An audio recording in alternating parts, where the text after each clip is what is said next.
توسل بالحبابة والبتول المستطابة والنبي ثم الصحابة فعسى دعوة مجابة نتوسل بالحبابة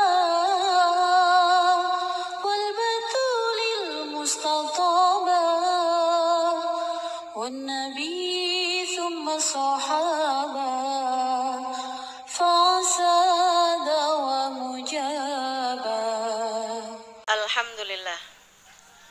Wassalatu wassalamu ala Rasulillah Muhammad ibn Abdillah wa ala alihi wa sahbihi wa man walah.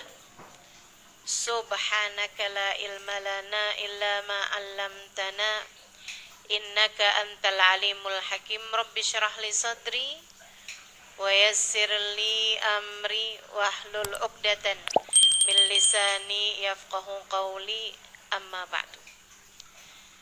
Alhamdulillah, sama-sama kita hormati, kita sayangi pimpinan Majelis Ta'lim An-Niswah beserta seluruh kepengurusan beserta seluruh kepanitiaan. Kita doakan semoga semuanya berada dalam rahmat ridha Allah Subhanahu wa taala. Dipanjangkan umurnya, disehatkan badannya, dimudahkan urusannya, dikabulkan hajatnya, semakin dicinta Allah Subhanahu wa taala dan Rasulnya.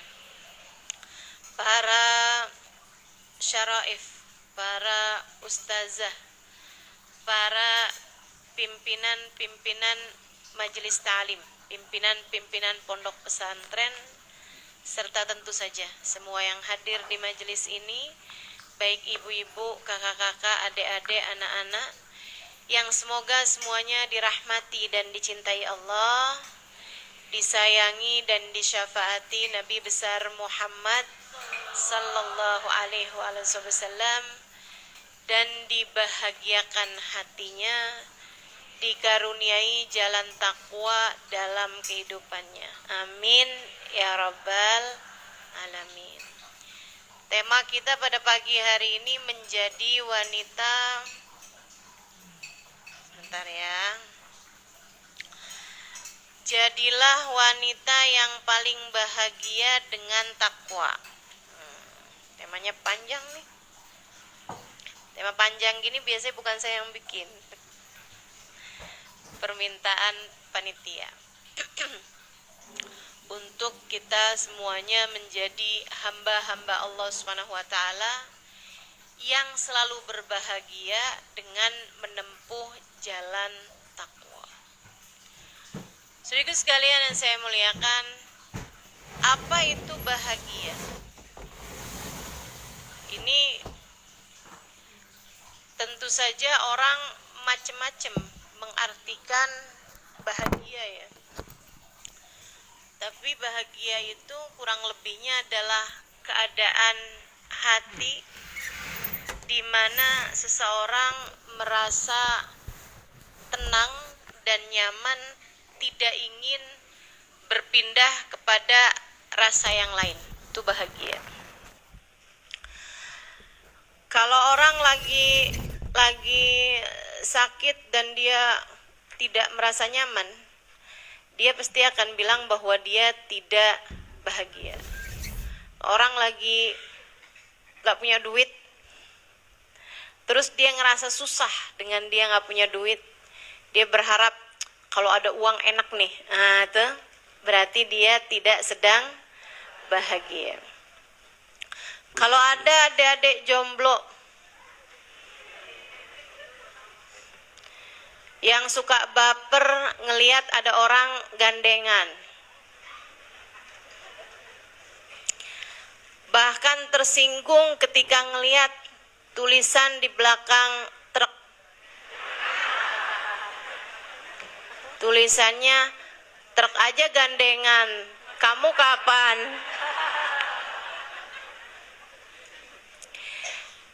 Dan dia berpikir kalau saya punya suami enak nih. Nah, itu artinya dia adalah orang yang tidak bahagia. Jadi yang namanya bahagia itu keadaan hati di mana seseorang merasa nyaman dengan keadaannya dan tidak berharap atau tidak menginginkan untuk pindah kepada keadaan yang lain. Saudara sekalian saya muliakan, nah yang ngerasain bahagia itu hati. Bukan masalah di luar itu semuanya. Bahagia itu tidak terkait sama nominasi uang, nominal uang yang dimiliki seseorang. Bahagia itu tidak terkait sama wajah cantik seperti yang sering disampaikan orang. Maksudnya begini, ada banyak orang mengira bahwa bahagia itu letaknya ada pada nominal uang. Yang biasanya ngira ini adalah orang-orang yang nggak punya uang.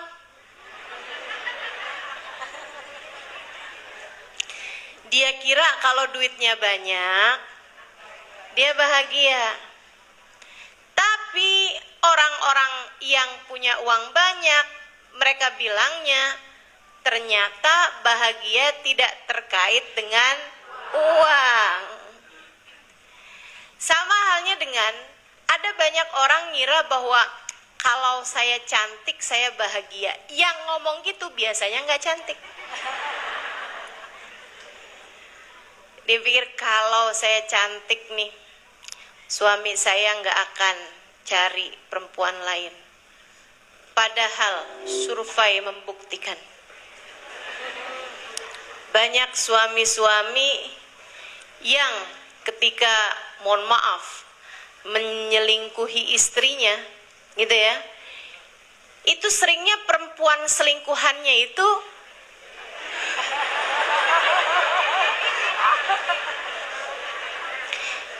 tidak secantik istri sahnya. Masya Allah. Itu menunjukkan bahwa kebahagiaan itu memang tidak terkait sama wajah gitu kan. Karena yang cantik-cantik juga bilang gitu, ternyata wajah cantik bukanlah jaminan kebahagiaan. Banyak orang mengira kalau saya jadi orang terkenal, dimuliakan orang di mana-mana, saya akan jadi seorang yang bahagia. Survei membuktikan ada berapa banyak orang-orang terkenal yang kemudian menjadi pecandu obat-obat penenang. Orang kalau minum obat penenang tuh kenapa? Ya karena nggak tenang. Kan begitu? Nah, nggak tenang itu keadaan di mana dia ingin berpindah kepada keadaan yang lain. Artinya adalah bahwa dia tidak bahagia. Maaf, sebelum saya lanjutkan, itu kain biru yang di belakang itu boleh diangkat aja gak? Kesian yang di luar. Cek.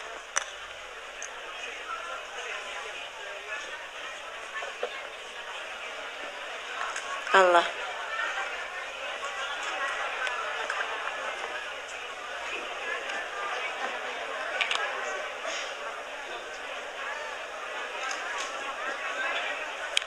Tolong pastikan aja sama panitia yang di luar untuk tidak ada laki-laki yang melintas.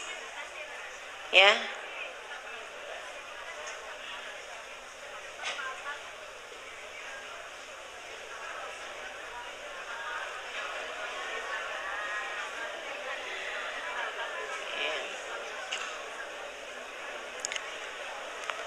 Ini ada banyak teman-teman kita di atas juga ya.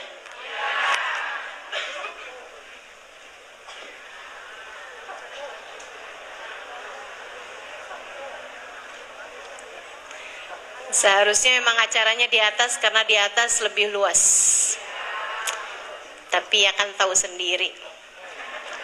Kalau perempuan itu kan ada masa-masanya nggak boleh masuk masjid.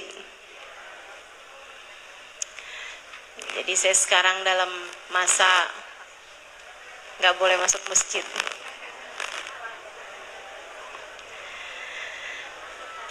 Ini banyak ibu-ibu yang bisa masuk masjid malah akhirnya jadi nggak masuk masjid. Gara-gara saya. Padahal kalau duduknya di atas malah pahalanya lebih banyak karena bisa diniatkan i'tikaf. Gimana kalau yang sekarang di bawah naik ke atas?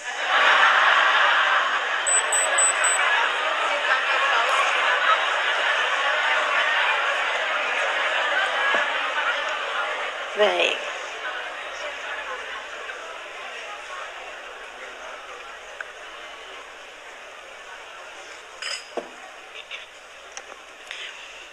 Saudaraku sekalian yang saya muliakan, kembali kepada pembahasan kita nih. Artinya, bahagia itu tidak terletak pada sesuatu hal yang di luar dirimu sendiri. Bahagia itu letaknya ada pada hati. Hati kita sendiri. Bahagia kita letaknya di hati kita. Nah, sekarang gimana nih caranya bikin hati jadi bahagia? Saudara sekalian saya muliakan, saya akan sampaikan kepadamu tips-tips bahagia. Jalan-jalan menuju kebahagiaan. Bukan yang disampaikan orang-orang. Akan tetapi yang disampaikan oleh pencipta semua orang. Allah Subhanahu Ta'ala. Tentang cara bahagia nih gimana sih ya Allah? Engkau yang menciptakan hati kami, Engkau yang paling tahu. Di mana sebenarnya alamat bahagia kami? Biar hati kami nih ya Allah selalu merasa bahagia, tak ingin berpindah kepada keadaan yang lain. Sedikit sekalian saya muliakan. Nih ya, kayak sekarang duduk di sini nih. Yang duduk sekarang lihat saya misalnya gitu. Apakah kamu ingin berpindah kepada keadaan yang lain? Maksudnya gini, nyesel nih duduk di sini nih, coba pulang ke rumah enak nih. Begitu? Coba saya sekarang lagi ada di dapur. Ada yang begitu? Enggak. Itu menunjukkan bahwa dirimu saat ini sedang hatinya bahagia. Tak ingin berpindah kepada keadaan yang lain. Buat yang mungkin sekarang nggak lihat saya karena ada di atas, kamu juga harus bisa merasa bahwa alhamdulillah saya hadir majelis pada hari ini dan saya duduk di dalam masjid, sehingga bersama dengan saya duduk saya juga bisa bernilai i'tikaf. Nah, i'tikafnya pahalanya sangat banyak. Artinya bahwa semua dari kita masing-masing berkemungkinan untuk menjadi orang-orang yang bahagia. Saudara sekalian, saya akan sampaikan beberapa hal yang menurut Allah, baik disampaikan Allah secara langsung dalam Al-Quran atau melewati lisan utusannya baginda Nabi besar Muhammad, menyampaikan tentang beberapa rumus-rumus hidup bahagia. Nomor 1, terutamanya, rumus bahagia itu terdapat pada iman. Pada iman. Orang yang paling stres hidupnya adalah orang yang tidak beriman kepada Allah Tuhannya. Udah tuh. Itu ibarat handphone nggak ada sinyal.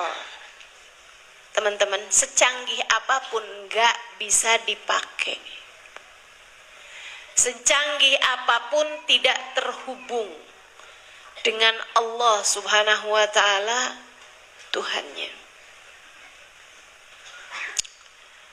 Iman ini adalah perkara nomor 1 untuk membuatmu berbahagia.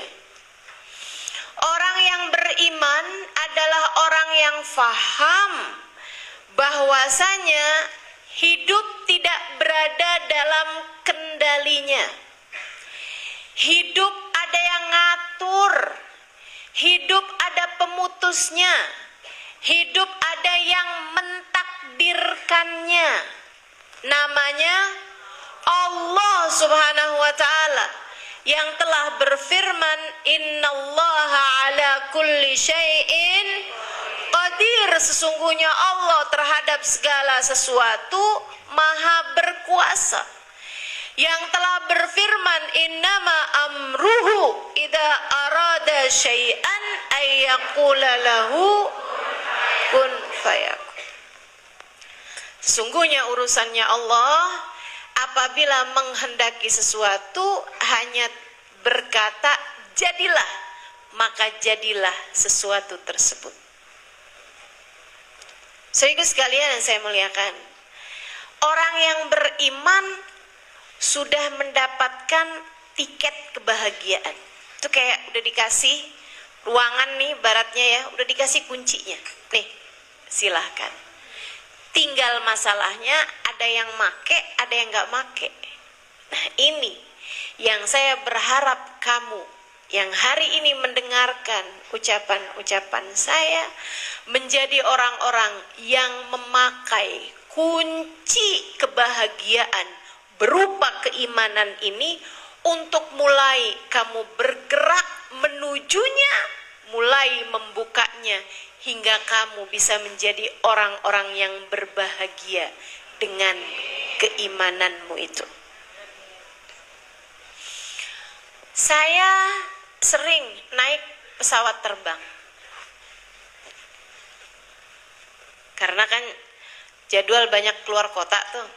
Nah, keluar kota, keluar pulau naik apaan? Kalau naik kapal laut kan gak keburu waktunya. Jadi sekalian saya muliakan, gak mungkin mau ke Sumatera naik odong-odong. Naiklah pesawat terbang. Di dalam pesawat terbang saya suka liatin orang tidur. Asal naik, adem gitu kan. Bahkan ada yang pesawat belum naik nih, dia udah tidur. Saya sendiri juga, saya sebenarnya bukan orang yang mudah tidur di kendaraan. Tapi kalau di pesawat rasanya kayak di ayun-ayun gitu. Jadinya mata berat banget, ngantuk. Teman-teman sekalian, kenapa orang bisa tidur naik pesawat terbang? Karena dia tahu di depan ada pilotnya. Tapi kalau misalnya nih ya, saya yakin aja, baru naik pesawat terus diumumin, mohon maaf di pesawat terbang di sini nih ada yang bisa nyetir pesawat terbang nggak?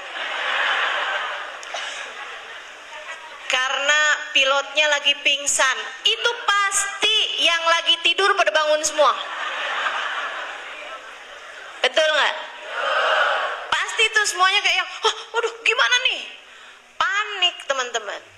Jadi kenapa orang bisa tidur di pesawat terbang? Karena dia tahu ada pilotnya. Orang tuh begitu tahu pesawat terbang ini ada pilotnya, orang merasa tenang, merasa bahagia, bisa tidur. Sehingga sekalian saya muliakan, padahal kalau ditanyain, pilotnya siapa? Tahu? Siapa di antara kita yang kalau mau naik pesawat terbang repot-repot nyari tahu siapa nama pilotnya? Gimana kondisi dia? Gimana kesehatan dia gitu? Nggak ada. Kita udah merasa cukup tenang. Ini adalah maskapai yang cukup kredibel, misalnya ya, cukup akurat, cukup aman. Kemudian kita beli tiket pesawat terbang, naik di atas pesawat terbang kita bisa tidur. Karena kita tahu di depan sana ada pilot yang akan mengendalikan pesawat.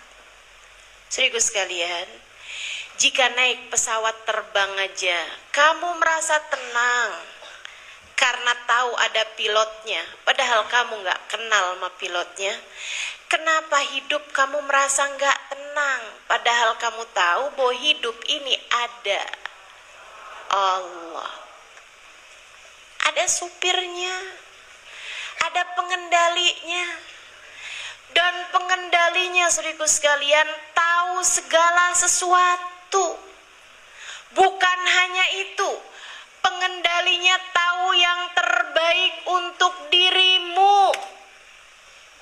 Pengendalinya tahu persis siapa kamu dan apa yang kamu perlukan untuk hidupmu. Dan dia bahkan mengizinkanmu untuk mengenal dirinya. Dia bahkan mengizinkanmu untuk mengenal dirinya. Dia bahkan telah memperkenalkan dirinya kepadamu. Innani anallah, la ilaha illa ana, fa'budni wa aqimis salata lidzikri. Kata Allah, sungguhnya aku adalah Allah, la ilaha illa ana. Tidak ada Tuhan kecuali aku. Tidak ada yang mengatur hidupmu selain aku. Tidak ada yang memberikan kehidupan, kematian, sakit, kesembuhan kecuali aku. Tidak ada yang memberi kepadamu, tidak ada yang menghalangkan kepadamu kecuali aku. Kamu bahkan tidak dapat melangkah kecuali dengan izinku. Tidak ada daun jatuh dari pohonnya kecuali dengan izinku. Kamu aku perkenankan menghembuskan nafas. Kamu aku perkenankan untuk berjalan seluruh anggota tubuhmu ini dengan fungsinya masing-masing. Semuanya aku berikan kepadamu. Sebab kamu hambaku, aku adalah Tuhanmu. Tidak ada pengatur hidupmu kecuali aku. Fa'budni, maka beribadahlah kepadaku. Wa aqimis sholata lidzikri, dirikanlah sholat untuk mengingatku. Saudaraku sekalian yang saya muliakan, maka orang akan berkemungkinan hidup dengan jauh lebih tenang ketika dia beriman dan mempergunakan keimanannya untuk mengatur hatinya. Selalu ingat bahwa pengendali kehidupan, pengatur kehidupan hanya satu, namanya Allah. Tenang tuh. Maka istri-istri yang beriman faham bahwa rezeki itu bukan dari suaminya tapi dari Allah. Maka adik-adik jomblo tenang hatinya ketika dia faham bahwa jodoh dalam genggaman Allah. Maka ibu-ibu yang pada punya anak-anak perawan, anak-anak jomblo juga nggak khawatir, tenang hatinya karena faham bahwa jodoh anaknya ada di tangan Allah. Dek, pacaran tidak mendekatkanmu kepada jodoh. Ini harus saya ulang-ulangi dimanapun. Pacaran tidak mendekatkanmu kepada jodohmu, hanya membatasi pilihanmu terhadap jodoh. Nggak deketin seseorang sama jodoh. Jangankan pacaran, yang udah booking gedung, sebar undangan, batal, ada apa nggak ada? Ada kok gitu. Apatah lagi sekedar pacaran. Banyak banget pacaran 7 tahun, habis itu kawin, bukan sama dia. 7 tahun jagain jodohnya orang. Sesudah 7 tahun saya pacaran dengannya, akhirnya saya hadir juga di pelaminan sebagai tamu undangan.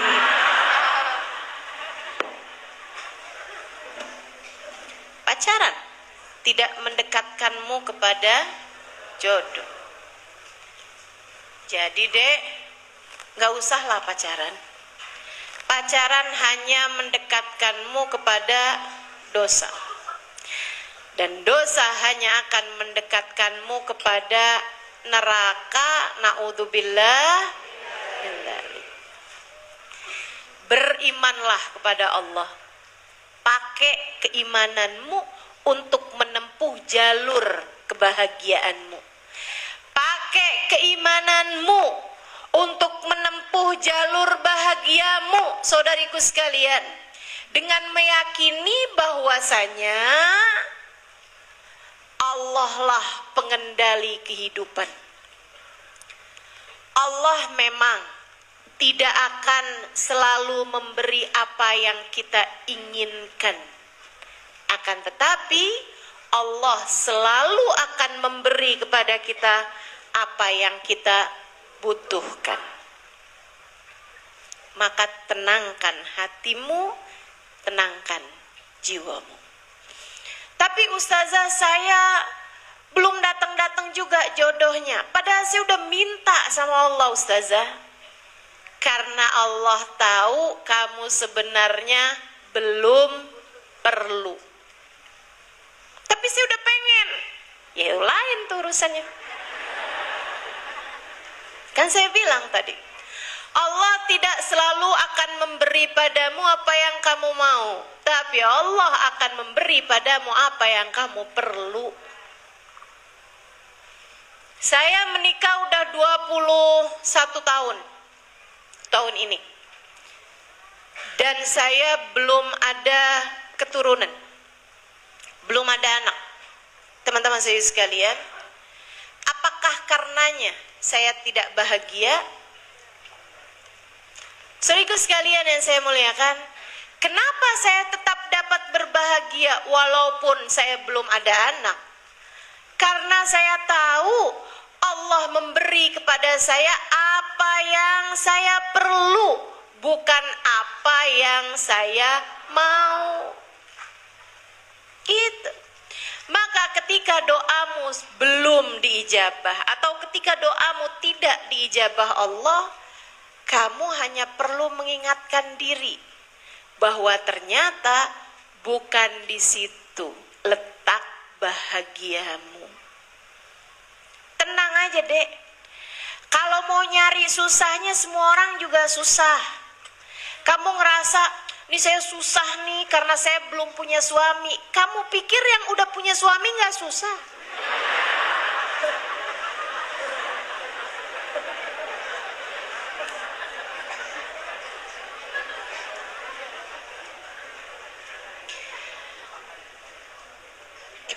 Orang lagi zaman sekolah, kalau saya udah kerja enak nih. Pas udah kerja, kalau saya udah nikah enak nih. Pas udah nikah, kalau saya udah punya anak enak nih.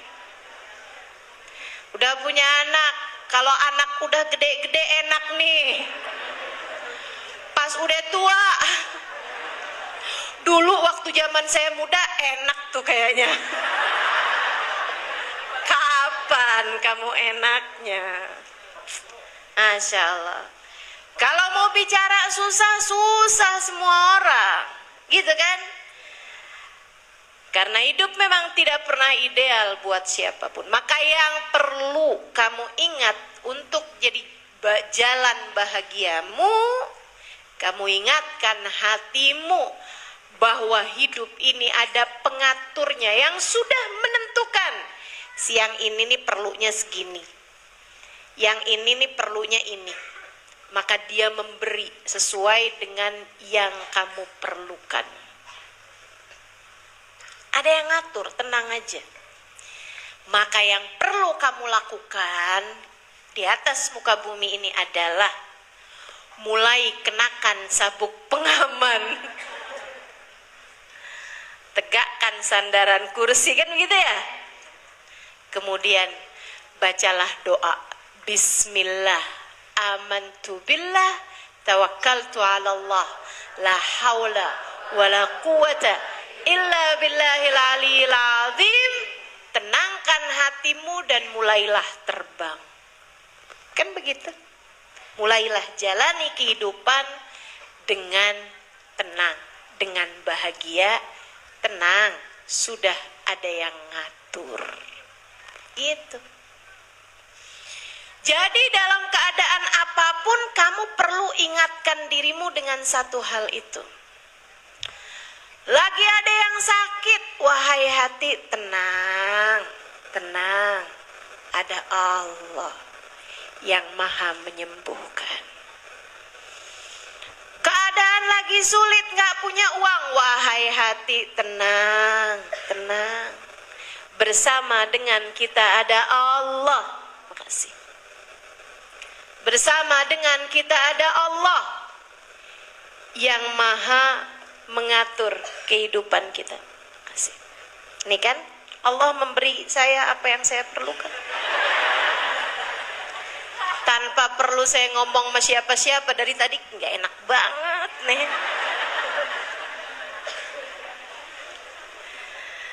Duduknya kurang sandaran. Doakan mudah-mudahan cepat sehat.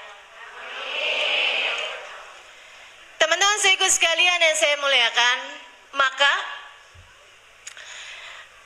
kita hanya perlu tahu bahwa Allah akan selalu memberi kepada kita apa yang kita perlukan. Teruslah ingatkan diri dalam segala keadaan. Tenang wahai diri, ada Allah. Tenang wahai hati, ada Allah. Apapun saja kondisimu, selalulah ingatkan hati dengan hal tersebut. Nomor 1 dari kunci kebahagiaan adalah iman. Yang nomor 2, kunci kebahagiaan adalah zikrullah.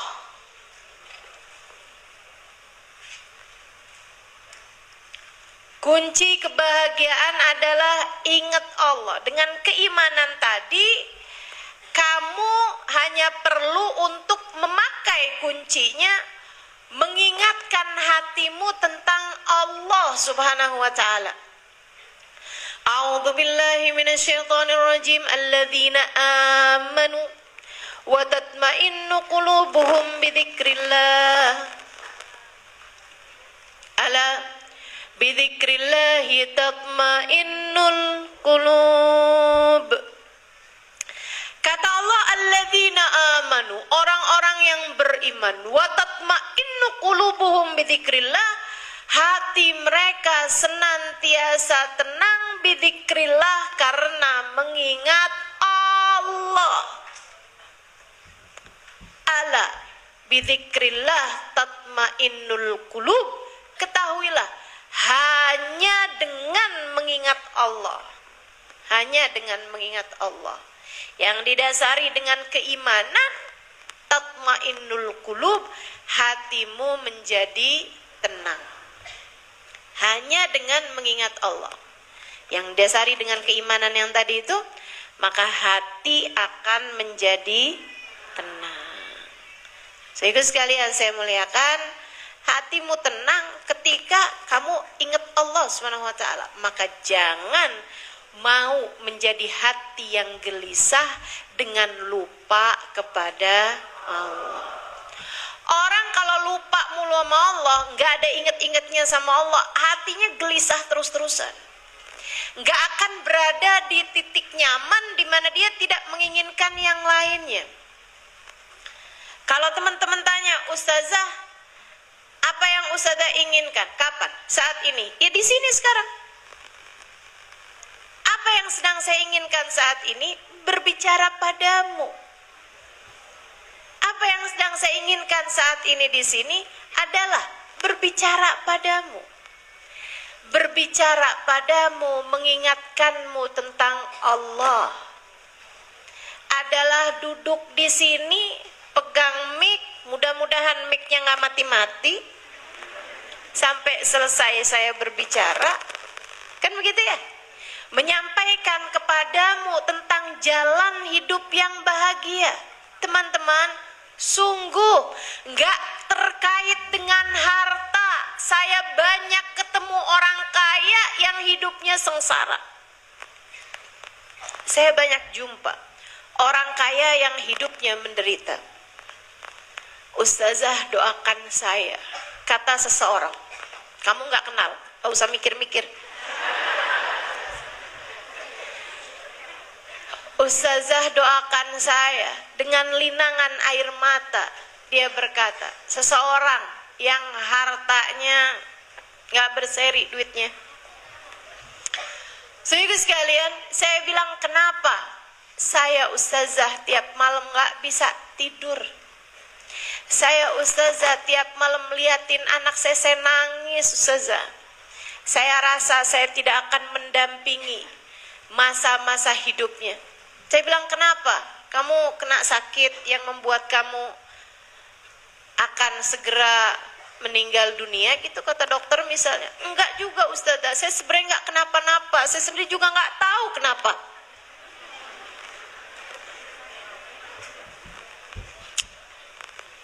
Ya Allah, ya Allah. Ada begitu banyak orang-orang di atas muka bumi ini, saudara sekalian, punya harta melimpah ruah. Hidup mereka belum tentu bahagia. Yang berilmu hidupnya nggak bahagia banyak. Artis misalnya gitu ya, penyanyi, orang terkenal misalnya, yang memutuskan untuk bunuh diri, bukan satu, bukan dua, teman-teman. Ada banyak di antara mereka yang seperti itu, yang kecanduan barang-barang terlarang karena merasa hidupnya sangat menderita. Ada banyak, saudaraku sekalian yang saya muliakan. Orang-orang cantik-cantik, kaya-kaya, yang hidupnya merasa menderita, ada banyak di antaranya. Ada banyak.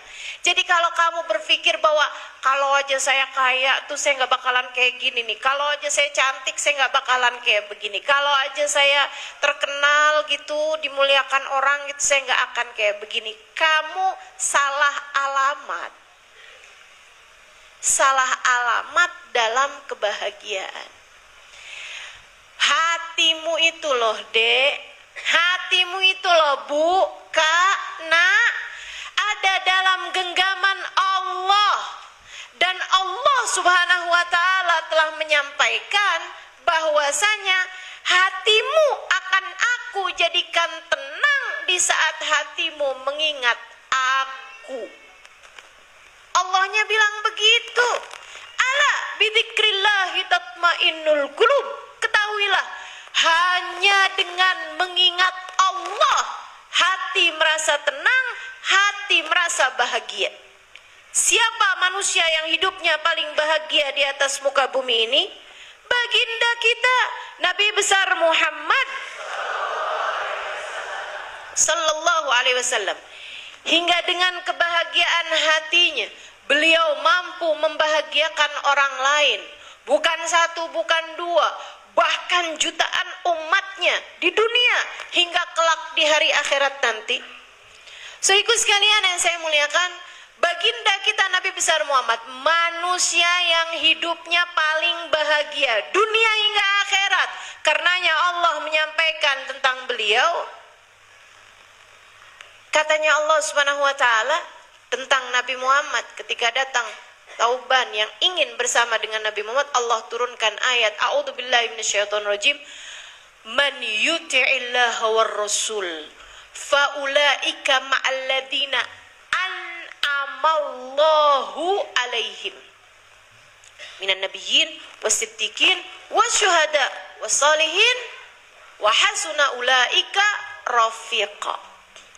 Kata Allah, siapa yang taat kepada Allah, siapa yang taat kepada Rasulullah Muhammad sallallahu alaihi wasallam, kayak Thauban ini nih, faulaika ma'alladzina an'amallahu alaihim, dia nih yang taat sama Allah dan Rasulnya akan dikumpulkan bersama dengan Nabi Muhammad. Tapi Allah ketika menyebutkan tentang Nabi Muhammad dan orang-orang bahagia yang bersama dengan Nabi Muhammad, Allah menyebutkan bahasanya an'amallahu alaihim, orang-orang yang paling nikmat hidupnya.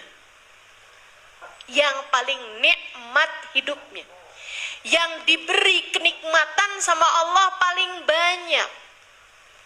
Siapa mereka? Minan nabiyyin, Nabi Muhammad dan nabi-nabi yang lain.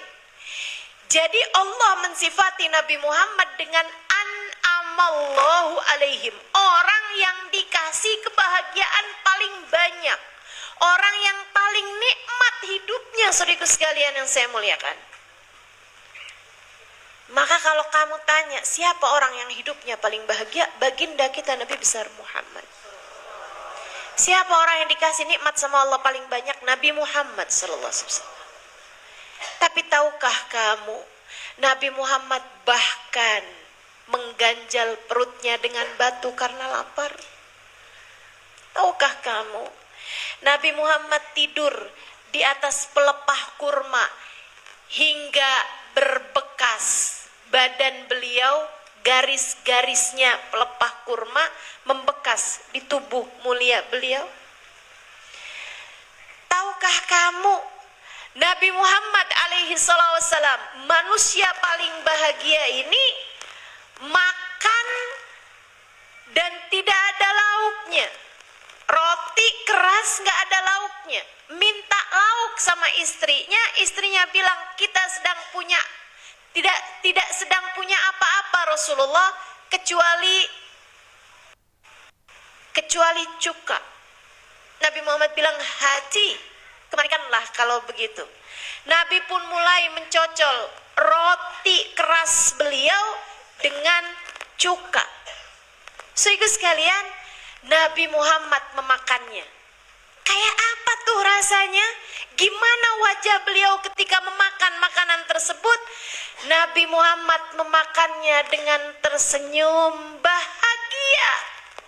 Sampai sesudah makan, istrinya bertanya, bagaimana rasanya wahai Rasul? Karena rupanya istrinya aja gak pernah nyoba. Nabi Muhammad menjawab, ni'mal idamul khal. Saya baru tahu ternyata lauk paling enak adalah cuka. Kenapa begitu wahai Rasul? Karena Nabi Muhammad mengingat Allah dalam setiap waktunya, faham bahwa rezeki ini dari Allah. Maka Allah pun menjadikan hati Nabi Muhammad lapang. Allah pun menjadikan hati Nabi Muhammad tenang. Allah pun menjadikan hati Nabi Muhammad bahagia bidzikrillah, dengan beliau senantiasa mengingat Allah. Istri yang selalu mengingat Allah bahagia, siapapun suaminya. Dia lihat suaminya senyum. Suaminya nanya, kamu senyum-senyum kenapa? Seneng jadi istri abang.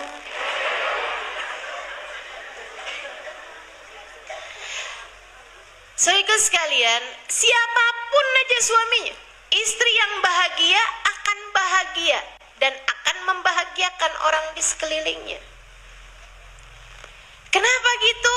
Karena dia ketika melihat suaminya, yang dia lihat bukan saldo rekeningnya, yang dia lihat bukan seberapa tebal dompetnya, yang dia lihat bukan seberapa banyak laki-laki tersebut bisa transfer kepadanya.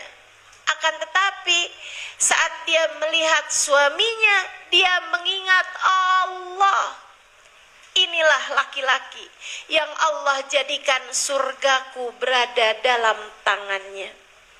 Inilah laki-laki yang Allah jadikan kunci surgaku ada dalam tangannya. Maka dia pun bergegas menuju surganya dengan mendekati yang pegang kunci surga. Gitu. Maka kalau suaminya lagi nyenengin, lagi gampang dihadapin, alhamdulillah, surga emang adem. Surga emang enak nih. Pantes aja nih surga. Kalau suaminya lagi menyebalkan, saya percaya dia pemegang kunci surga. Karena surga memang berat.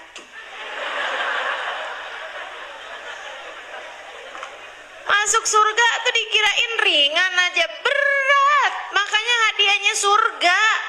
Kalau ringan jalaninya, hadiahnya paling kipas angin atau Indomie sekerdus. Karena berat jalaninya, makanya hadiahnya surga. Tapi hatinya bahagia dalam segala keadaan apapun. Karena dia melihat suaminya, dia ingat sama Allah. Dia lihat anak-anaknya, dia ingat Allah. Inilah anakku. Seorang yang kalau saya meninggal dunia nanti semua perbuatannya, kebaikannya mengalir ke dalam kuburku. Saya akan berbuat baik padanya, mendidiknya, menyayanginya, sehingga ketika saya meninggal dunia nanti, dia tidak keberatan untuk selalu mengirimkan pahala-pahala kebaikannya ke dalam alam kuburku dan tidak berniat untuk mengirimkan dosa-dosanya kepadaku. Gitu. Maka dia pun jagain anak-anaknya, disayangin anak-anaknya. Sebab dia tahu nilai anaknya tersebut di mata Allah untuk dirinya. Kelanjutan dari kehidupannya. Ketika kamu meninggal dunia nanti, anakmu berbuat kebaikan, pahalanya mengalir kepadamu. Anaknya berbuat dosa, dosanya pun mengalir padamu. Jika kamu sewaktu hidup di dunia ikut serta dalam menjerumuskannya ke dalam dosa tersebut. Ustazah, gak ada lah orang tua gak sayang sama anak menjerumuskannya dalam dosa. Siapa bilang? Nak, jangan pakai jilbab nak, kelihatan lebih tua. Tar aja nak. Kan mama pakai jilbab ya, mama pakai jilbab, udah rambut mama udah setengahnya putih. Kamu kan masih bagus rambutnya, badan kamu masih bagus. Nanti kalau kamu pakai jilbab nih kelihatan lebih tua, nantinya nggak ada laki-laki yang mau sama kamu. Ada yang begitu? Ada di sini yang begitu? Yang cantik dong, biar kamu itu bisa dapetin laki-laki yang kaya-kaya gitu loh. Ada yang jualan anaknya kayak begitu? Saudaraku sekalian yang saya muliakan, nih ibu-ibu nih yang tidak paham bahwasanya anak kelanjutan perbuatanmu, Bu. Kelanjutan perbuatanmu nantinya. Kamu baru mama anggap anak yang berbakti kalau kamu udah bisa bikinin rumah buat mama ya. Di kota, mama udah bosan tinggal di kampung. Ini orang tua apa preman yang modelan begini nih? Ya Allah, ya Allah, ya Allah. Jangan salahkan siapa-siapa. Kalau anak-anak kemudian menjadi orang yang untuk mendapat mendapatkan harta, menghalalkan segala cara. Hingga kalau kamu meninggal dunia nanti hanya akan ada dosa-dosa yang terus mengalir ke dalam alam kuburmu sudah kamu meninggal dunia nanti. Na'udzubillah min dzalik. Saudaraku sekalian yang saya muliakan, maka istri yang bahagia akan mengingat Allah dalam hubungannya dengan suaminya, dalam dia bersikap kepada suaminya. Ibu yang bahagia akan selalu mengingat Allah terhadap hubungannya dengan anak-anaknya. Anak yang bahagia akan selalu melihat Allah, mengingat Allah dalam hubungannya dengan orang tuanya. Dia nggak berani ngomong kasar kepada orang tuanya. Kenapa? Sebab Allah meletakkan keridhaan Allah ada pada ridhonya orang tua. Dan Allah meletakkan kemurkaan Allah ada pada kemurkaan orang tua. Dia melihat Allah pada diri orang tuanya. Pada diri orang tuanya. Tapi orang tua saya nggak soleh, Ustazah. Dek, Kak, kita nggak pernah bisa milih dari orang tua semacam apa kita lahir di atas muka bumi ini. Kita nggak pernah bisa milih dari orang tua macam apa kita keluar ke atas muka bumi ini. Akan tetapi kamu bisa milih perlakuan macam apa yang akan kamu perlakukan kepada orang tuamu itu. Sebab hubungan anak dengan orang tua adalah apa yang sudah Allah tetapkan untuk menjadi jalan kehidupanmu. Untukmu yang punya orang tua yang soleh, punya ibu yang soleha, punya bapak yang soleh, berbahagialah. Mudah bagimu untuk menjadi anak yang berbakti kepadanya.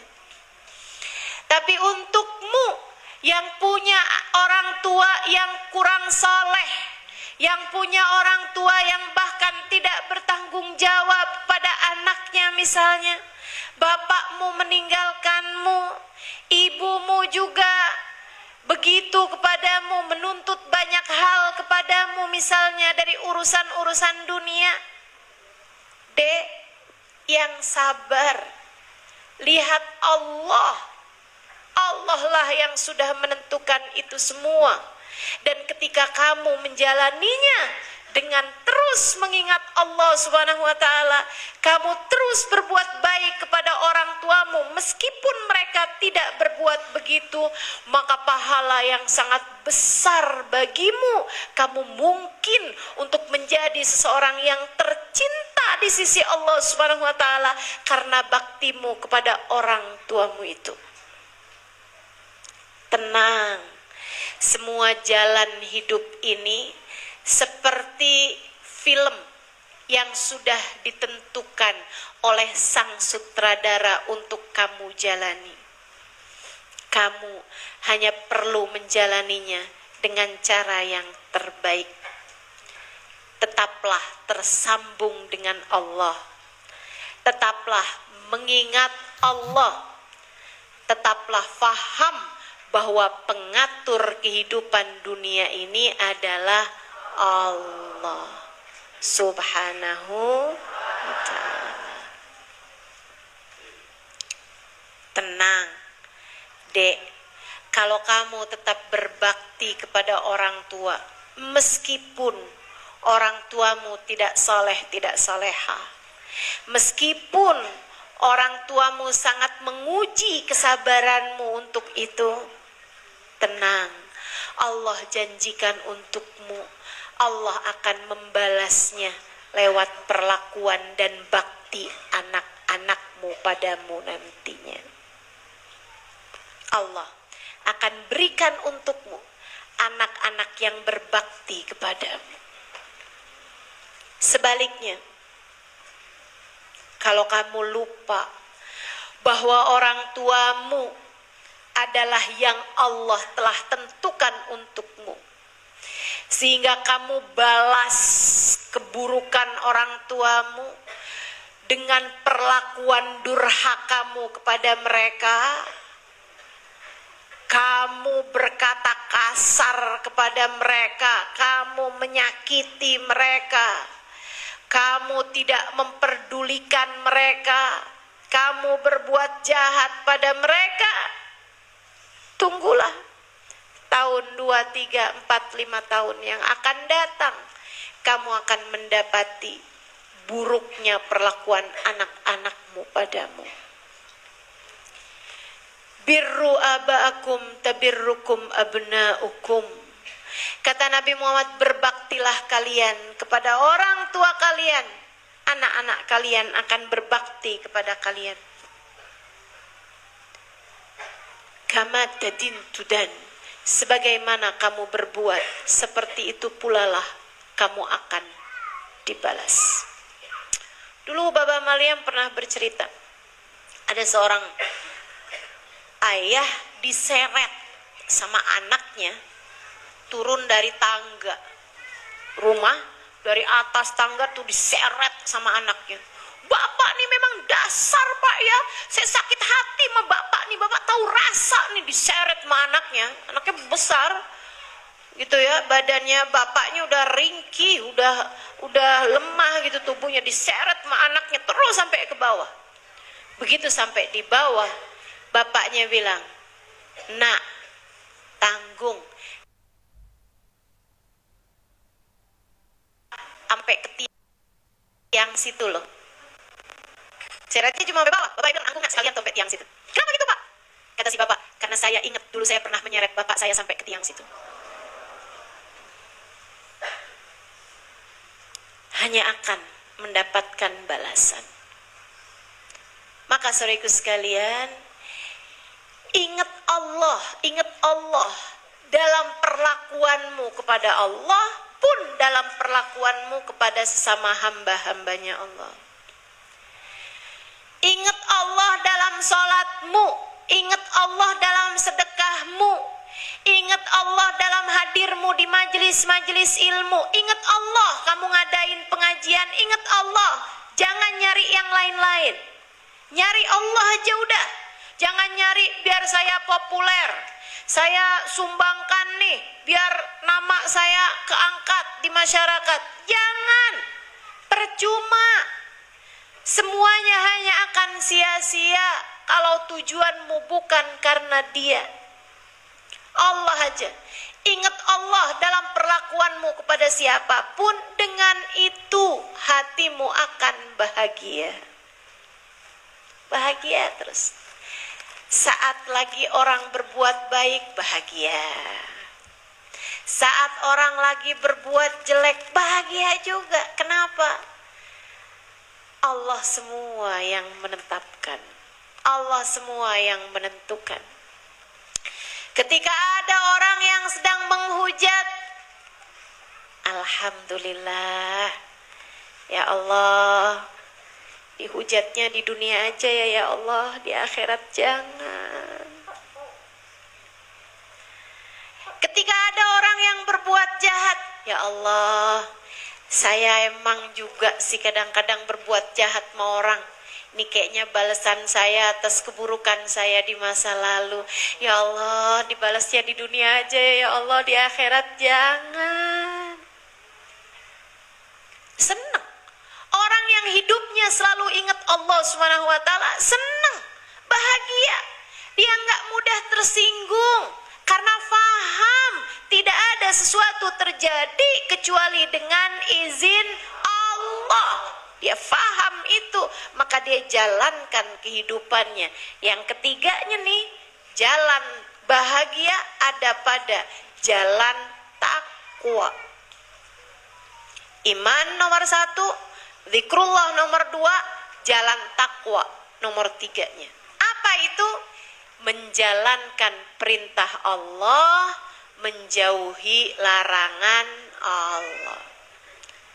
Jalan taat kepada semua yang diaturkan oleh Allah Subhanahu wa ta'ala. Dosa, meski semanis apapun kelihatannya, hanya akan membuat hatimu gelisah. Makanya Nabi ketika menyebutkan definisi dosa, udah gak ada deh yang lebih benar daripada Nabi Muhammad alaihissalam. Manusia gak ada yang lebih benar daripada Nabi Muhammad. Saya bisa percaya, bisa enggak omongan orang lain. Akan tetapi omongan Nabi Muhammad, saya akan mempercayainya sepenuh hati saya. Sebab semua ucapannya adalah wahyu dari Allah Subhanahu wa ta'ala. Nabi ketika mendefinisikan dosa, nih saudara sekalian, Nabi ketika mendefinisikan dosa, Nabi Muhammad bilang, al-ithmu mahaka fi sadrik wa karihta an yattali alaihin nas. Dosa adalah sesuatu yang menggelisahkan hatimu, sesuatu yang terasa gatal di hatimu, sesuatu yang hanya bikin hatimu galau, sesuatu yang bikin rasa hatimu gak enak, gak nyaman.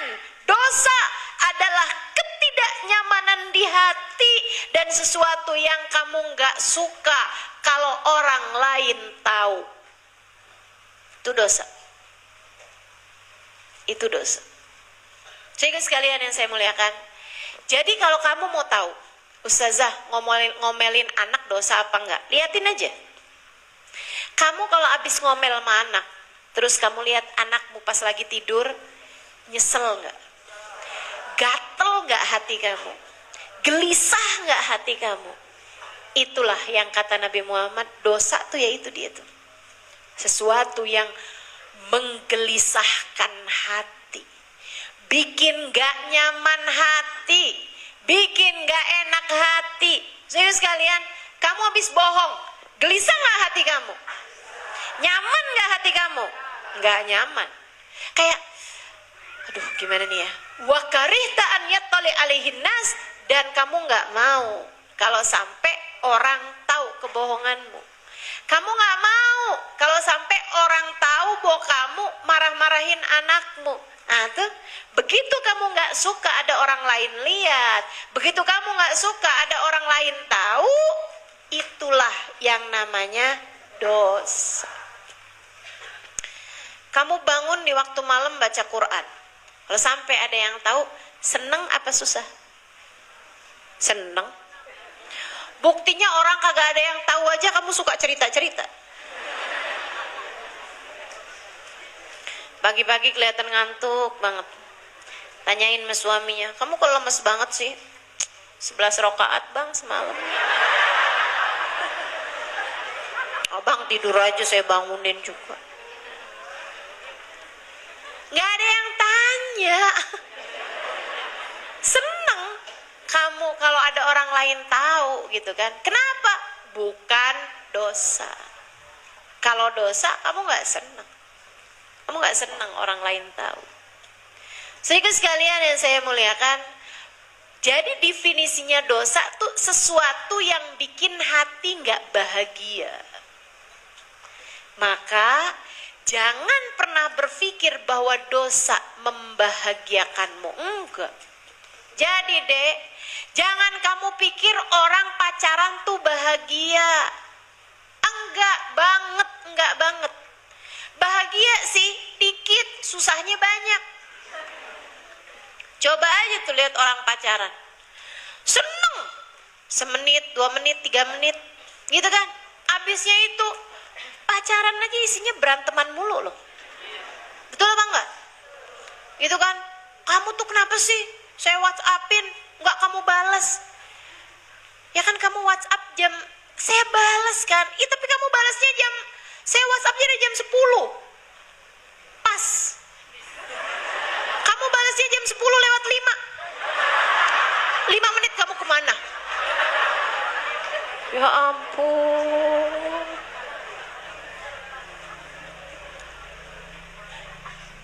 Dosa bikin orang tuh jadi PA.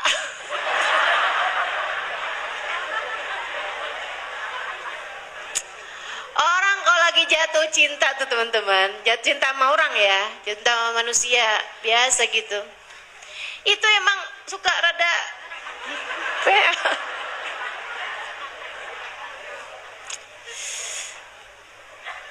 Ya Allah. Jadi bahagia ada pada jalan taat. Semakin orang tenggelam dalam jalan taat kepada Allah, dia patuh aja apapun yang diperintahkan. Sholatnya benar, zikirnya iya, selalu ingat Allah, gitu kan ya. Sholawatannya iya juga gitu. Jalan taat dijalanin, semakin hatinya bahagia teman-teman.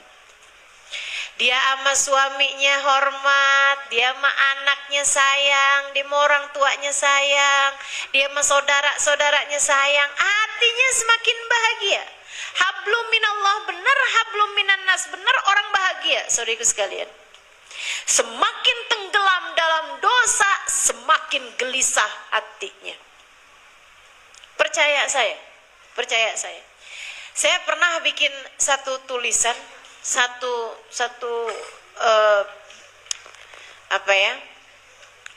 tulisan atau satu pembahasan gitu. Bahwa orang tuh kalau lagi tenggelam dalam dosa dugem, misalnya malam-malam tuh, dunia gemerlap, ya. Dia mabok, dia inian sama temen-temennya tuh, dia jejingkrakan di diskotik, joget-joget segala macem tuh. Dia ngerasanya gitu kayak lagi bahagia gitu kan. Waduh, sampai dia pulang.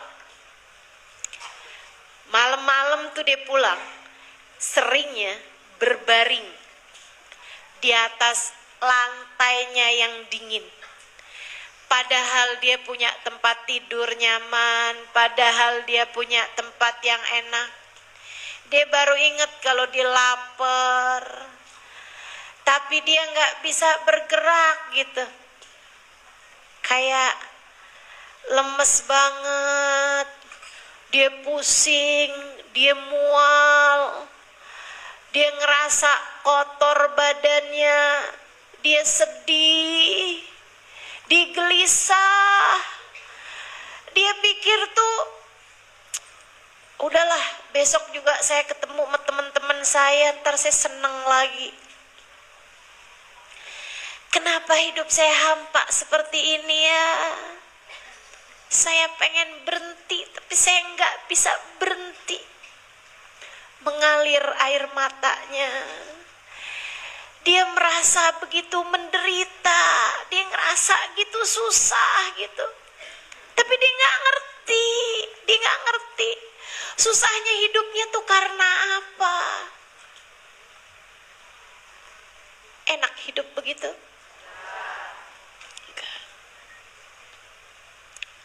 Enggak.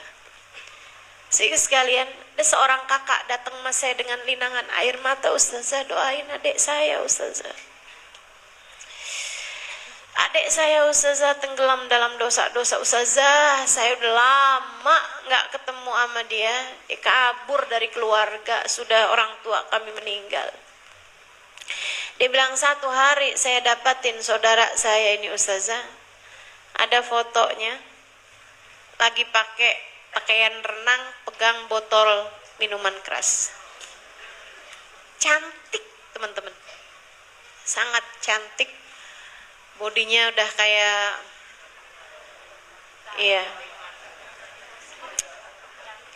itulah ya, body goal kata orang sekarang. Sehingga sekalian saya muliakan, saya bilang ya udah gini aja, saya bantu doa. Nanti kalau sampai satu hari nanti kamu ketemu lagi sama dia, saya cuma pesan sama kamu satu hal aja, jangan dimarahin dan disayangin. Kalau kamu mau nanya, nggak usah nanya. Kalau kamu mau nyuruh dia, nggak usah nyuruh dia untuk nutup aurat atau sholat atau apa gitu. Saya bilang nanti kalau kamu ketemu dia, kalau kamu mau nyuruh dia, suruhlah buat makan. Tanyain aja, udah makan dek, gitu. Yuk, kamu pengen makan ini nggak? Apa sih yang kamu lagi pengen makan? Kamu sayangin aja. Saya bilang sayangin, bahagiain hatinya. Kenapa gitu Ustazah? Karena dia sudah cukup menderita. Beberapa tahun kemudian, teman saya ini cerita. Dia bilang, Ustazah, adik saya udah ketemu. Ustazah mau tahu ketemunya? Jadi ada teman saya, teman adik saya. Dia bilang kenal sama keluarga kami. Satu waktu telepon sama abang, dia bilang kasih tahu lokasinya, selamatin adiknya. Abang saya pergi Ustazah ke sebuah bekas hotel yang sudah nggak kepake. Isinya itu tempat yang sudah sangat tidak terawat. Kelihatannya banyak jangkis, banyak pecandu-pecandu itu pada narkobaan di situ gitu. Dibilang bau campur antara bau pesing, bau mohon maaf, bau muntah, bau kotoran manusia, ya, campur sama bau minuman keras, campur sama bau asap-asapnya barang-barang haram, bau rokok, bau segala macam tuh. Ustazah masuknya udah bikin mual. Dia bilang abang saya datang ke sana udah dikasih lihat, udah dikasih tahu nomor bekas nomor kamar sekian gitu. Dia bilang abang saya begitu buka kelihatan adik saya Ustazah dalam keadaan udah overdosis dengan busa-busa keluar dari mulutnya gitu. Dia bilang dan dalam keadaan tanpa selembar benang pun.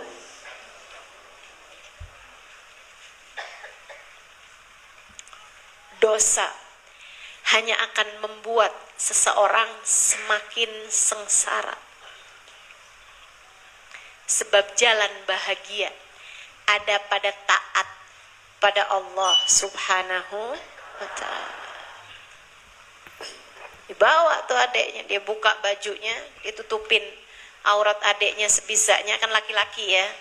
Buka baju atas tuh kan masih ada kaos dalam gitu. Dia tutupin tuh aurat adeknya, dia bawa tuh. Dibawa pergi ke rumah sakit. Aduh, sengsara. Ini adik-adik saya kasih tahu. Adik-adik, para gadis-gadis, para jomblo-jomblo, belia-belia nih ya. Di umur-umur 19, 20 tahun, 21 tahun, 22 tahun gitu. Kamu tuh pikir bahwa saya kalau ada yang sayangin saya, laki-laki gitu kan, sayang sama saya, cinta sama saya, mau berbuat, maksudnya mau menikahi saya gitu. Apalagi kalau dia udah kerja, dia udah mapan gitu, kayaknya enak dah. Kamu pun kemudian berjumpa dengan laki-laki yang hatimu terpaut dengannya, dia pun terpaut denganmu. Kalian mulai dari yang asalnya ketemuan, lama-lama pegangan tangan, lama-lama cari semak-semak.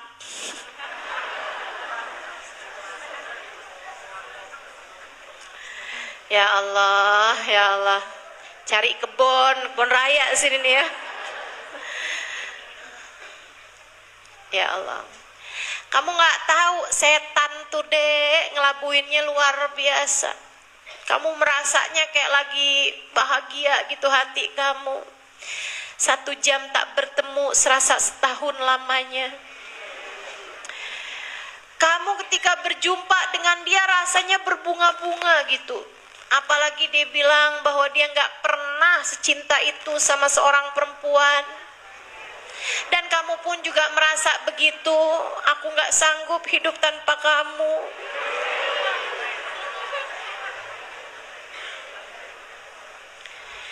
Teman-teman saya ibu sekalian yang saya muliakan, adik-adik nih dengerin saya. Maka kemudian setan pun mengelabui kalian berdua. Sampai haram zina pun kalian kerjakan. Sekali, 2 kali. Sampai kemudian satu hari kamu merasakan ada sesuatu yang hidup di dalam perutmu itu. Dek, bahagia macam apa yang kamu mau cari dengan jalan perbuatan dosa? Itu hanya akan membuatmu sudah berada di neraka sebelum neraka nantinya, jika kamu tidak bertaubat darinya. Pun pula kalau sampai kehamilan terjadi padamu, adakah kamu mau? Belum aja anakmu akan lahir dalam keadaan tidak halal. Dan kamu mau tahu, anak yang gak halal itu dek, walaupun kamu menikah dengan laki-laki yang menghamilimu, itu dia sama bapaknya tidak terhubung. Bapaknya tersebut tidak sah untuk menjadi wali nikahnya. Bapaknya itu dia tidak saling memberi warisan ketika meninggal dunia. Gak ada hak waris. Adikku sayang, pikirkan jauh-jauh. Belum lagi yang kamu kira bahagia itu tidak bahagia. Yang ada adalah kegelisahan demi kegelisahan. Dek, orang hamil itu halal aja berat, gimana haram coba? Orang melahirkan itu dengan setengah nyawa, melahirkan yang halal diridhoi aja berat, separuh nyawa, perjuangan seorang ibu. Mau kamu melahirkan seorang anak yang bahkan ianya terhukum sebagai anak yang tidak halal? Meskipun semua anak suci, yang najis, yang haram adalah perbuatan orang tuanya. Pikirkan panjang-panjang dek, beberapa menit itu bisa berbahaya padamu. 9 bulan. Untuk kemudian seumur hidup anak tersebut, bahkan seumur hidupmu, bahkan bisa jadi bukan hanya seumur hidupmu di dunia, akan tetapi seumur hidupmu di akhirat. Kamu bisa kehilangan tiket keselamatan, kamu bisa kehilangan tiket surga, kamu bisa kehilangan tiket kebersamaan dengan Nabi Muhammad hanya karena beberapa menit dosa zina yang kamu lakukan. Adik-adikku sayang, berpikirlah panjang, berpikirlah panjang. Bukan di sana letak bahagiamu. Itu hanyalah jalan kesengsaraan dan penderitaanmu dunia sebelum kelak di akhirat nanti. Tidak ada jalan bahagia selain dengan taat kepada perintah Allah. Jalan dosa hanya mendekatkanmu kepada petaka demi petaka. Jalan dosa hanya akan mendekatkanmu kepada derita demi derita. Jangan percaya, jangan percaya sama bisik rayu setan, jangan percaya sama apa yang disampaikan oleh orang-orang di luaran sana tentang manisnya cinta semalam, tentang indahnya kekasih gelapku. Percaya aja sama saya, sebab saya menyampaikan sesuatu yang datang dari Allah. Saya menyampaikan sesuatu yang telah disampaikan Nabi besar Muhammad sallallahu alaihi wasallam. yang saya dapati dari guru-guru orang-orang mulia yang telah menunjukkan kepada kita jalan cara hidup bahagia. Bahagiamu ada pada taat pada Allah Subhanahu wa taala. Saya ceritakan tentang bahagia, adik-adik saudaraku sekalian. Kalau kamu bertanya, Ustazah, kapan Ustazah merasa paling bahagia? Saya bahagia, tapi kapan Ustazah paling bahagia? Saya sampaikan padamu. Kebahagiaan paling bahagia dalam hidup saya adalah ketika saya berlari-lari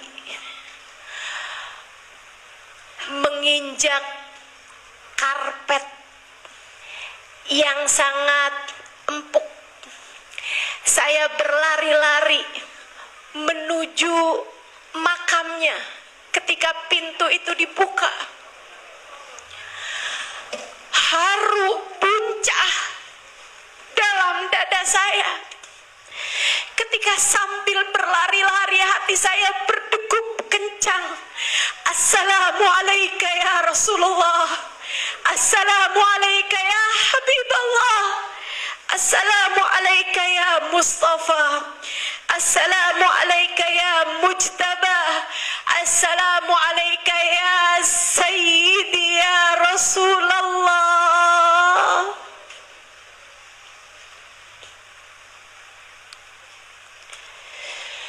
Ketika pintunya dibuka dan mata saya berhadapan dengan makamnya,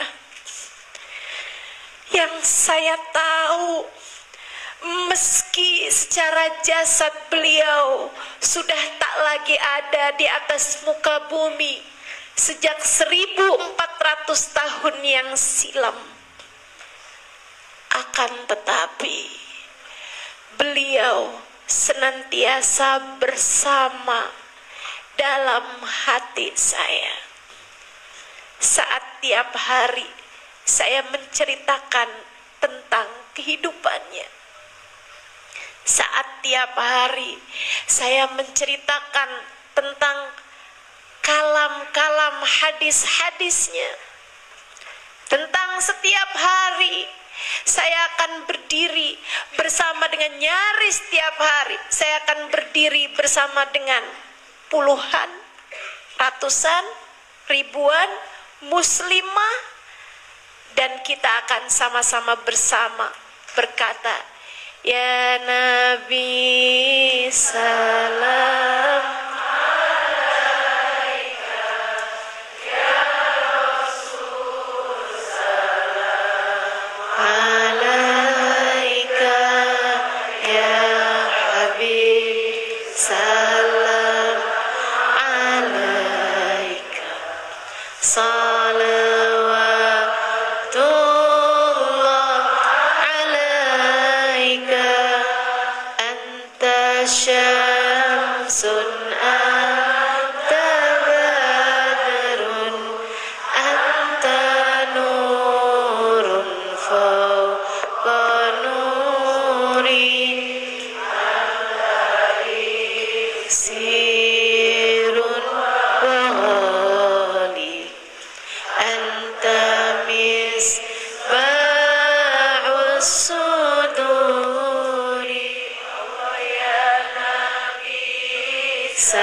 bahagia. Itu bahagia, sebahagia-bahagianya. Saya berani berkata bahwa itu adalah saat-saat paling membahagiakan dalam hidup saya.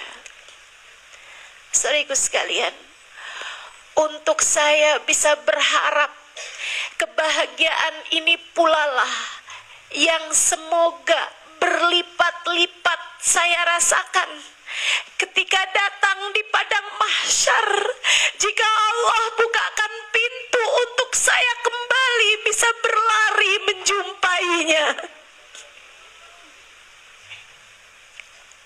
Itu bahagia. Jangan percaya bahagia yang selain daripada jalan cinta, jalan taat kepada Allah Subhanahu wa taala dan Rasul-Nya.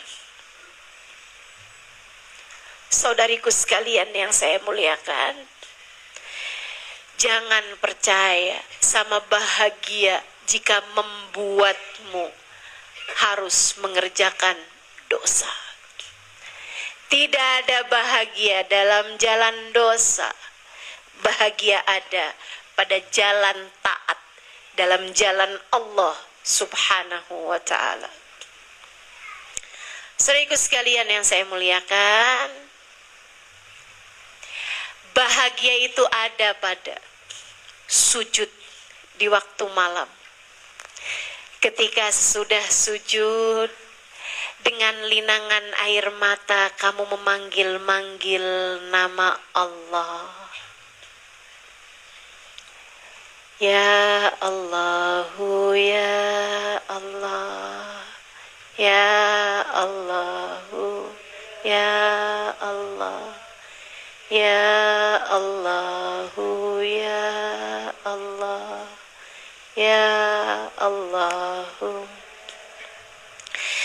Betapa sepanjang hidupmu kamu banyak berpaling darinya, akan tetapi dia tak henti-hentinya memberikan kenikmatan padamu.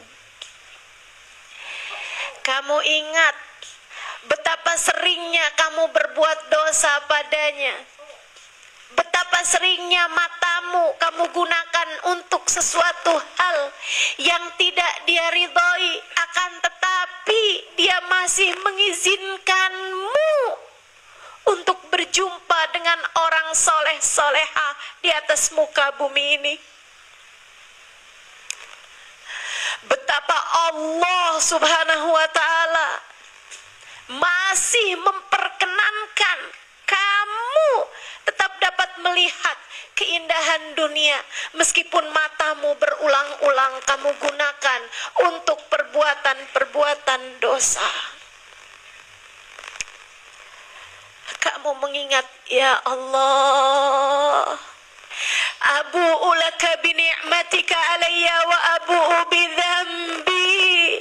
Ya Allah, Engkau datang padaku dengan bertubi-tubi karunia, dengan bergunung-gunung kenikmatan, dengan kesenangan-kesenangan, dengan rejeki-rejeki yang tak terhitung jumlahnya, dengan kesehatan, dengan anugerah-anugerah yang beraneka rupa. Engkau masih mengizinkanku, ya Allah, hadir di majelis-majelis, berjumpa dengan orang-orang baik, padahal diriku berlumuran dengan dosa-dosa. Faufirli, ampunilah dosa-dosaku, ya Allah. Fa innahu la yaghfirud dzunuba illa anta. Aku tahu tak ada yang dapat mengampuni dosaku kecuali Engkau, ya Allah. Itu bahagia. Ketika air matamu mengalir deras dengan rasa syukur padanya, itu bahagia.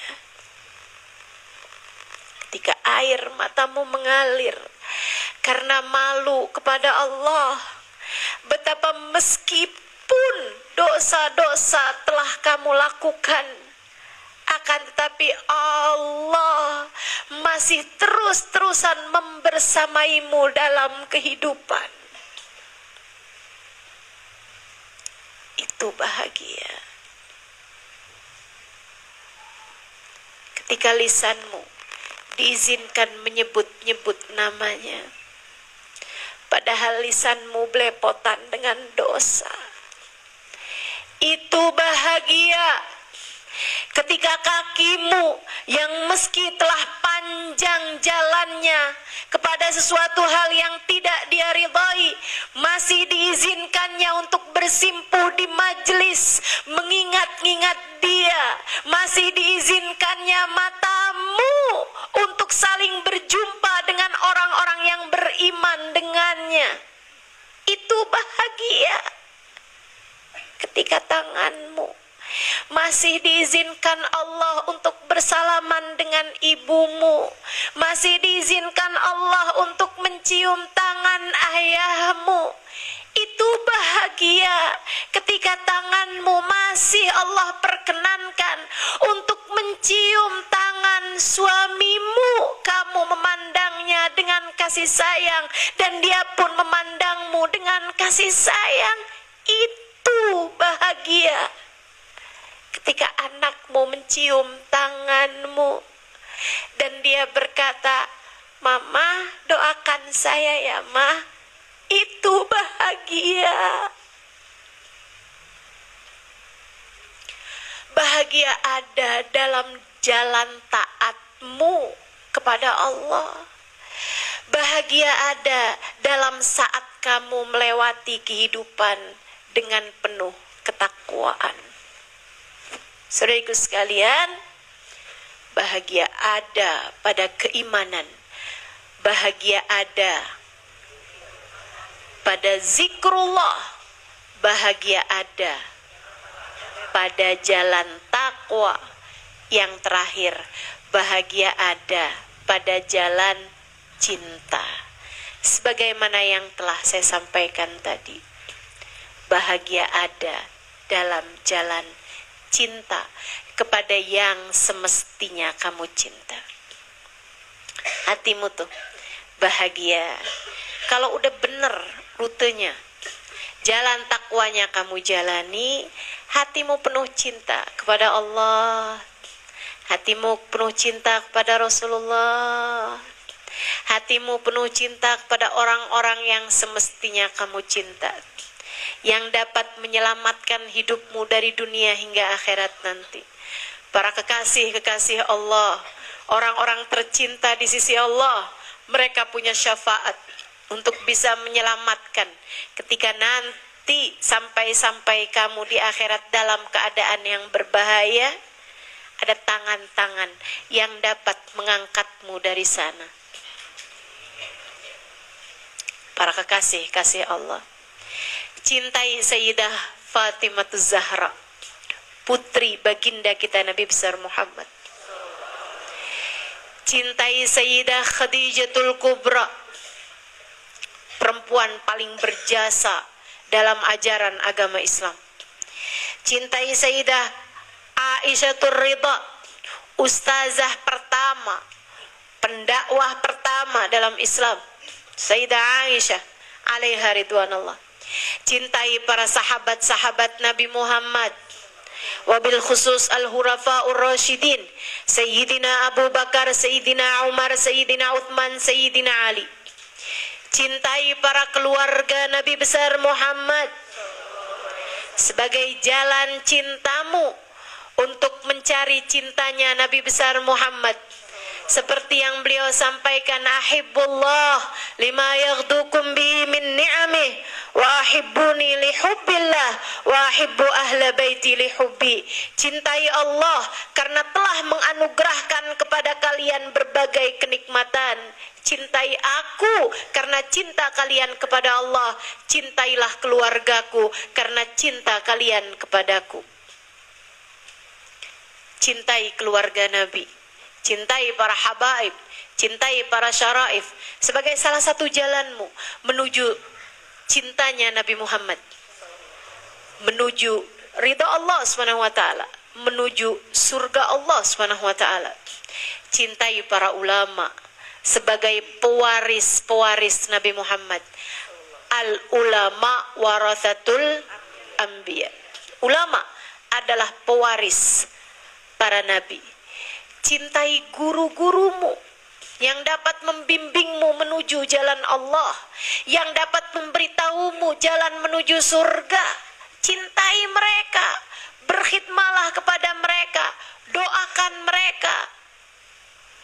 Berusahalah untuk melakukan sesuatu hal yang membuat mereka juga cinta padamu. Cintailah umat Nabi Muhammad sallallahu alaihi wasallam. Selain daripada seperti yang sudah saya sampaikan, cintai suamimu. Cintai suamimu.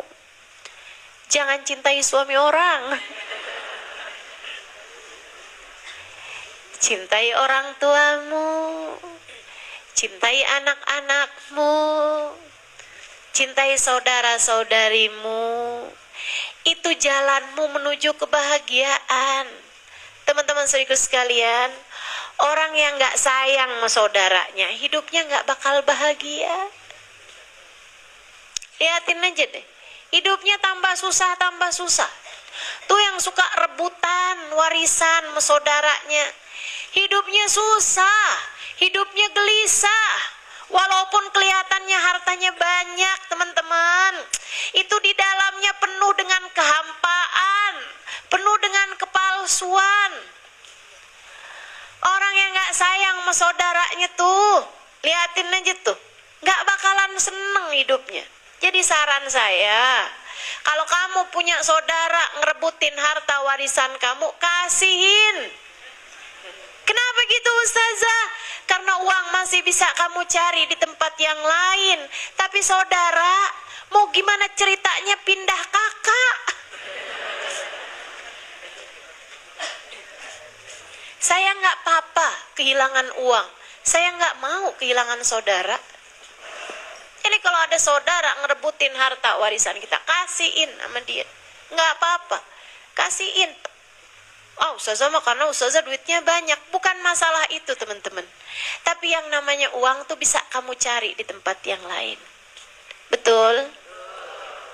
Apalagi ini saya kasih tahu nih. Allah tuh kalau lihat kamu melepaskan dunia, kamu melepaskan dunia yang direbutkan sama yang lain-lain, Allah akan gantikan untukmu dunia yang jauh lebih menyenangkan bagimu. Percaya saya. Percaya saya.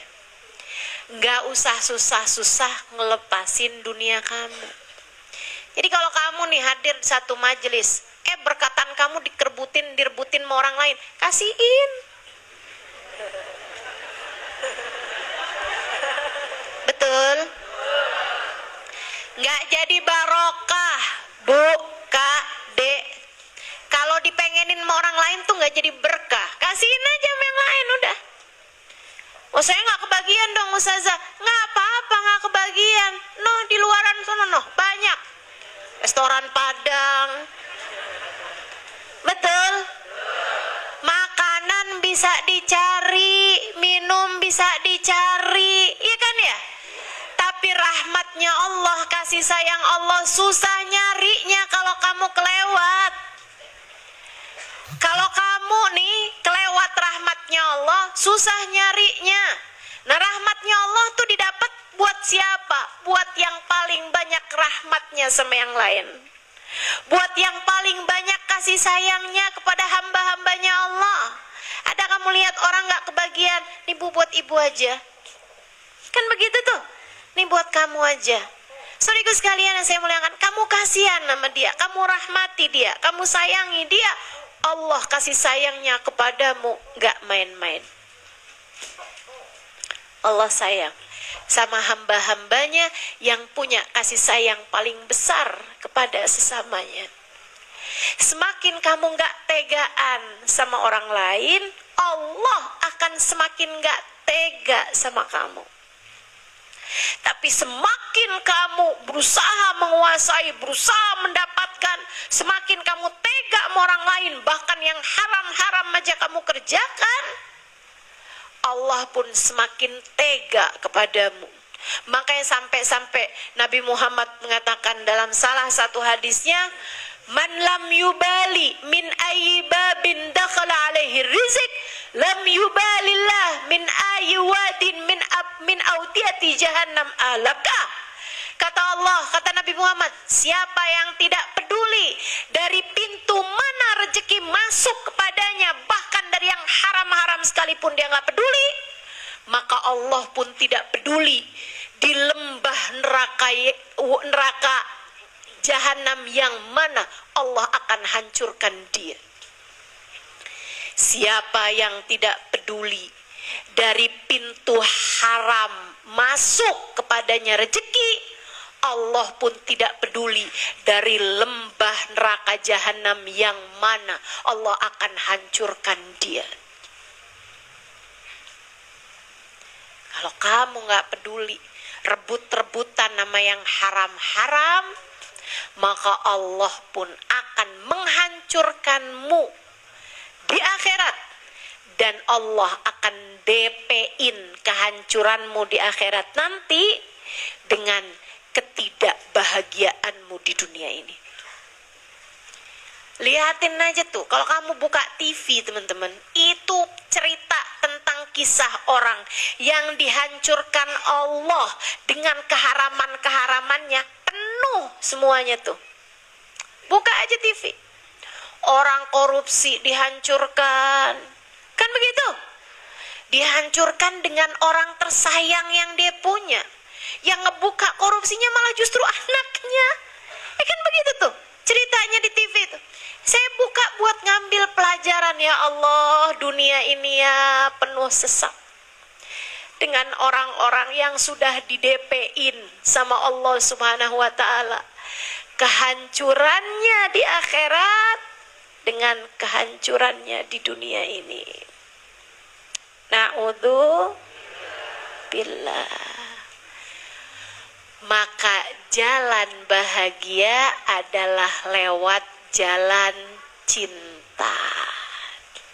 Cintai, sayangi siapapun yang ada di atas muka bumi. Ini umat Nabi Muhammad, sayangin aja semuanya. Sayangin. Anak-anakmu sayangin. Anak-anaknya orang juga sayangin. Kan begitu ya? Sayangin. Saudaraku sekalian, siapapun ini sayangin. Apa yang kamu punya, bagi. Yang bisa kamu punya, yang bisa kamu miliki, bagi. Saudaraku sekalian, itu rumus bahagia tuh. Rumus bahagia. Yang enggak dipunya, enggak usah dikepengenin. Yang dipunya, dibagi bersama dengan yang lain. Gitu.